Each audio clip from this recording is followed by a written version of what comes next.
Hello दोस्तों, welcome to my channel. आज हम जो है केकुबाद और क्यूमर्स के बारे में पढ़ेंगे। इससे पहले हमने जो क्लास ली थी उसमें बलबन के बारे में पढ़ा था।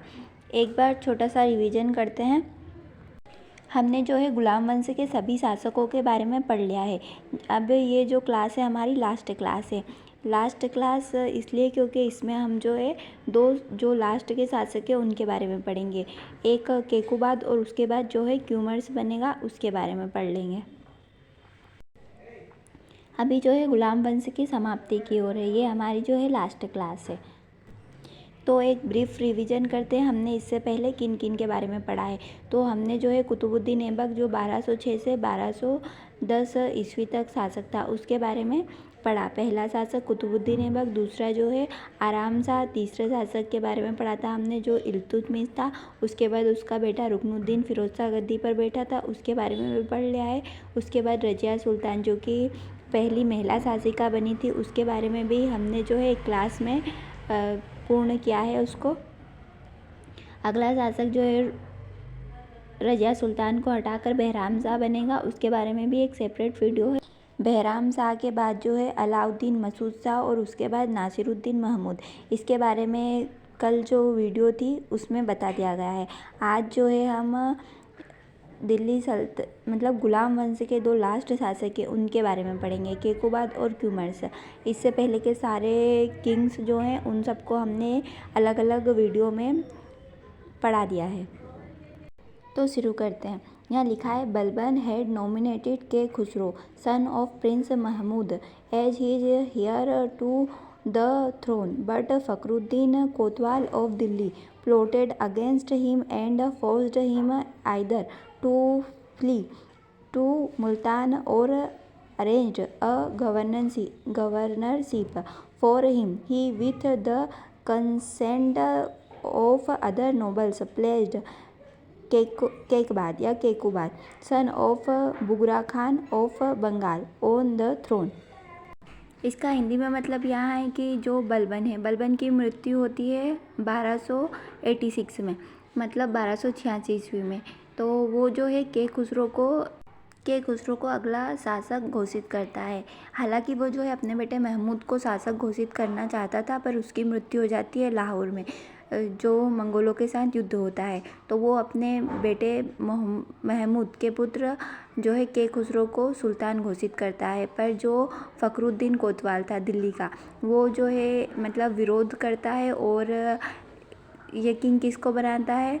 तो अब तो बलबन की मृत्यु हो गई है, तो यही सब हैं 40 तुर्क सरदार, उनमें से एक है फखरुद्दीन कोतवाल।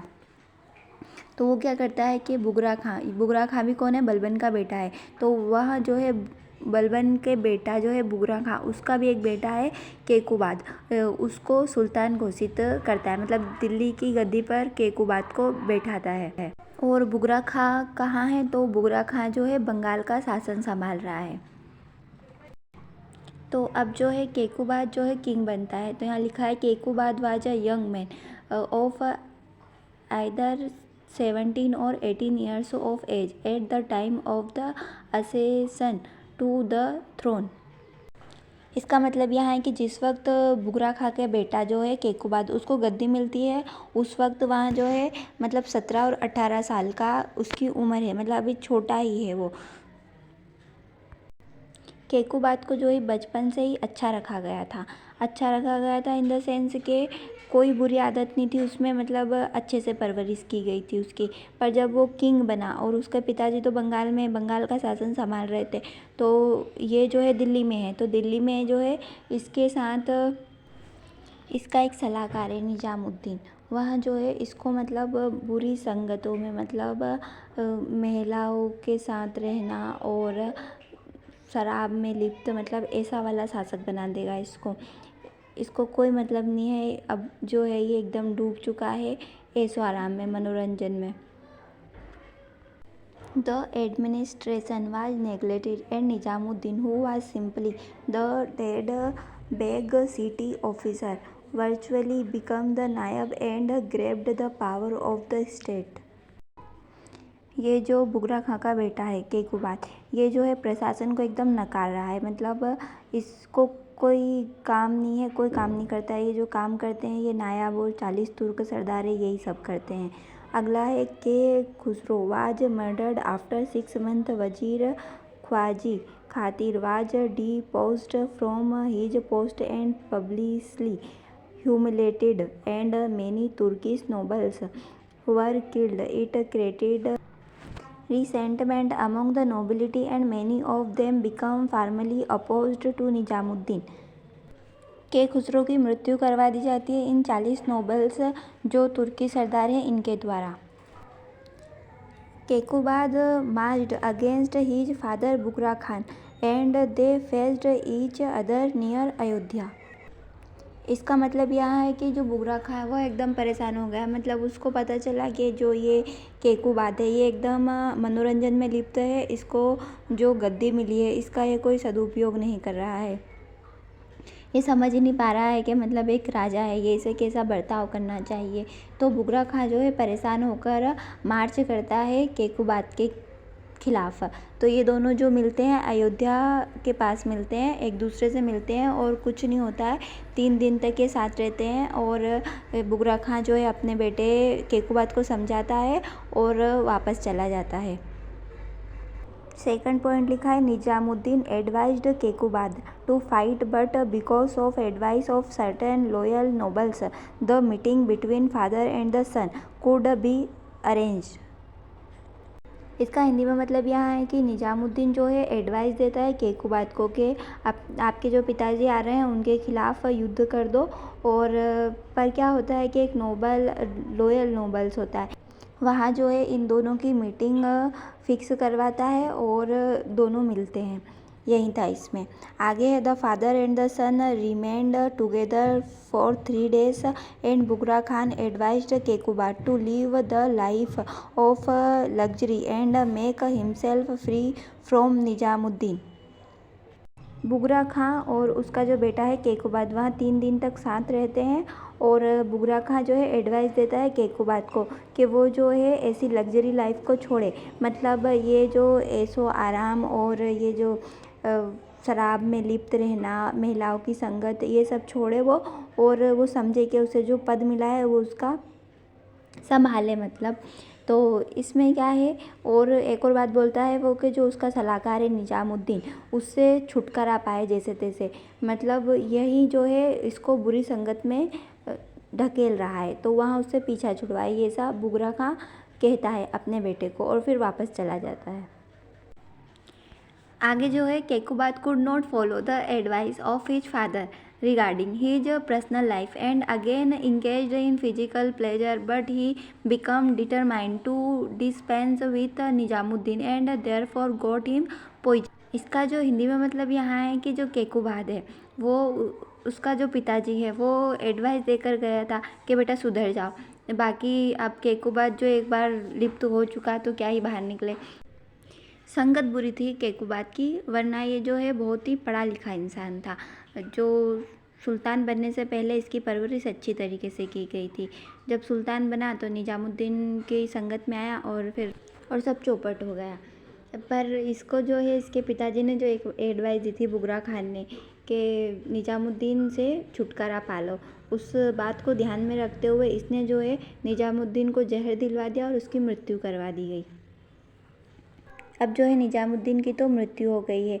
आगे है Kaiqubad soon lost his health and left the administration in the hands of 2 Turkish nobles Malik Kachhan and Malik Etwar. इसका मतलब यह है कि केकुबाद ने जो है अपनी हेल्थ, उसका स्वास्थ्य जो है बिगड़ चुका था और इसने जो है अपना प्रशासन जो तुर्की नोबल्स थे 2 मलिक कचन और मलिक एतवार, इन दोनों को दे दिया। अब स्वास्थ्य ख़राब हो गया। स्वास्थ्य कैसे ख़राब हुआ, तो जब से सरदार बना था, सुल्तान बना था, तब से ही मतलब लॉट्स ऑफ वाइन मतलब शराब पिए जा रहा था। तो कहते हैं कि बहुत अच्छा था, मतलब 17 years old मतलब 17-18 साल का जो है अच्छा ही होगा। तो आगे चलकर जब इसने इतनी शराब पी तो उसके बाद जो है इसका स्वास्थ्य बहुत ज़्यादा ख़राब हो गया। मतलब इसका एक हड्डी का इंसान हो गया था। ये कुल मिला के बात ये है। तो इसको जो है अपना प्रशासन 2 नोबल्स को सौंपना पड़ा। वैसे भी नोबल्स के पास ही है सब कुछ, तो इसने जो है 2 नोबल्स को इसका प्रशासन जो है सौंप दिया था।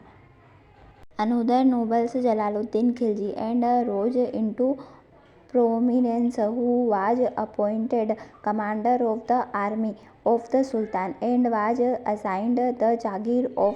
अब बात आती है जलालुद्दीन खिलजी की। तो यहाँ हिंदी में लिखा है कि एक अनोदर नोबल, मतलब एक अन्य नोबल था जलालुद्दीन खिलजी। तो ये जलालुद्दीन खिलजी कौन है? ये वही जलालुद्दीन खिलजी है जो खिलजी वंश की स्थापना करेगा। तो अभी से यहाँ पे इसने एंट्री मार ली है। जलालुद्दीन खिलजी जो है अभी कमांडर ऑफ द आर्मी का जो है कमांडर है, और इसको जागीर मिल चुकी है बुलंदशहर की। तो अभी तो बस इतना ही है इसके बारे में। अगली क्लास में पढ़ेंगे जलालुद्दीन खिलजी के बारे में, क्योंकि अगला शासक जलालुद्दीन खिलजी है और खिलजी वंश की वह स्थापना करेगा। आगे बढ़ते हैं। By that time Kaiqubad was struck down with paralysis and Turkish nobles had raised his 3 years old son Kayumars.